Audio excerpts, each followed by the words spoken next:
Today I'm excited to introduce you to a 1937 white Model 706 sightseeing bus that was originally developed for the National Park Systems for our 6th annual Northwest Collector Car Auction. We worked for 2 years to acquire this consignment to this auction and make it available to our bidders all over the world. These buses were built in the mid-30s. They built them for Yellowstone National Park, Glacier National Park, Bryce Canyon Park, Zion's Park, and a few others. These were tour buses that were utilized throughout the park system in the 30s, 40s, up into the 50s and 60s. And they only built a total of about 500 of these buses. The park system went out for bid and invited manufacturers to come forward with their best design to come up with a rugged vehicle that could withstand the dirt roads and the gravel roads to give the tourists tours in the national park systems. They're still in use today in some fashion in Glacier National Park and in Yellowstone National Park. What we have here is a bus that was specifically built in 1937, and it was built as a Yellowstone National Park bus. They built 41 of these buses in 1937. They went on to build 20 of them in 1938 and another 10 of them built in 1939. So they're very rare. Not all of them are in existence today. And there are a couple key differences between a Yellowstone bus and a Glacier National Park bus, which I'll point out to you when we do the tour of the bus. This bus, again, started life as a Yellowstone National Park bus. It was restored lovingly by a museum in 2015 to about 2019, and this museum had a Yellowstone National Park bus, so they made the decision to paint this in the Glacier National Park livery that you see. They're just exceptional vehicles. They've got a lot of design. The Bender Body Company was employed to design this design that you see, very forward-looking and modern-looking design in the 1930s. The president of White Motor Company, when they won the bid, he also, his name was F.W. Black, he had input into the design of this bus. Again, there was only about 500 of them built. They're powered by the original 318 cubic inch inline flathead 6-cylinder, paired with a 4-speed manual transmission, non-synchronized. These buses and their drivers are lovingly referred to as jammers or gear jammers because the transmission is not synchronized. You have to double clutch between first to second, second to third, and third to fourth. And if you don't do it perfectly, the transmission is going to let you and all your passengers know.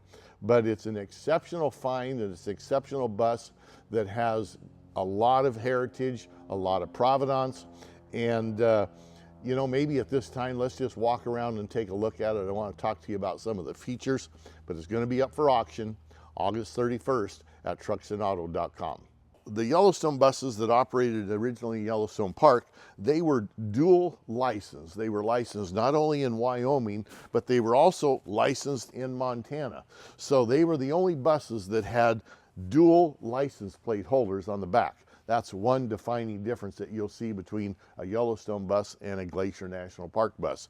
One other defining difference, Glacier National Park buses were called 17-passenger buses versus 14 passengers, and they actually had a door right here that opened up and passengers would load into. And of course this one doesn't, because it was a Yellowstone bus, where the Glacier National Park buses do have the door there.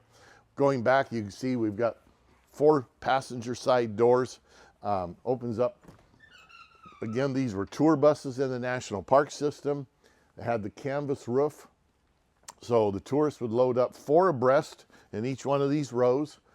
They'd roll the canvas top back, and that way they could be sitting here and enjoying the mountain views. They could stand up, get a picture of the buffalo or the bear if they were fortunate enough to have a bear sighting. And solid oak wood doors with the metal sheathing on outside. I'm just enamored with the detail and the quality, the hardware. You've got brass and copper hardware. I'm going to show you a number of places down here on the running board. You've got a brass fitting right there at the end of the running board, and it just shuts like a safe. as you can imagine. A very heavy unit.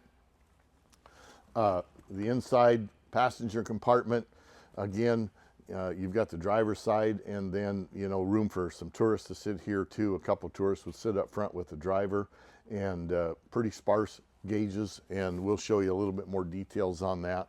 Coming around to the front, I think the engine compartment on this really speaks to the quality and really speaks to the age of this design. There's some things here you just don't see today on modern vehicles. You've got the brass tubing that is used several times throughout, and copper. You've got a copper radiator component in there, and then little touches of leather. You've got leather sitting here down at the bottom of the hood to protect it from when it closes. This here, I think, is actually molded copper, this support. And then in the saddle here, you've got a little leatherette there, and another leatherette out here on the end of the hood bonnet there. But just an incredible. It's got that 6-cylinder inline white truck motor.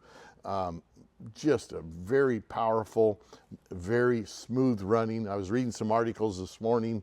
You know, they considered putting diesels in these, but they thought, we don't want to have a diesel running inside the national park. This engine just starts and runs like a sewing machine, and I'm going to start it up for you. Truck is still 6-volt, so you're going to hear it turn over, and it's going to turn over kind of like an old 6-volt, kind of rant. But it literally takes 2 pumps on the gas, hit the starter, and the engine will come alive. Let me show you.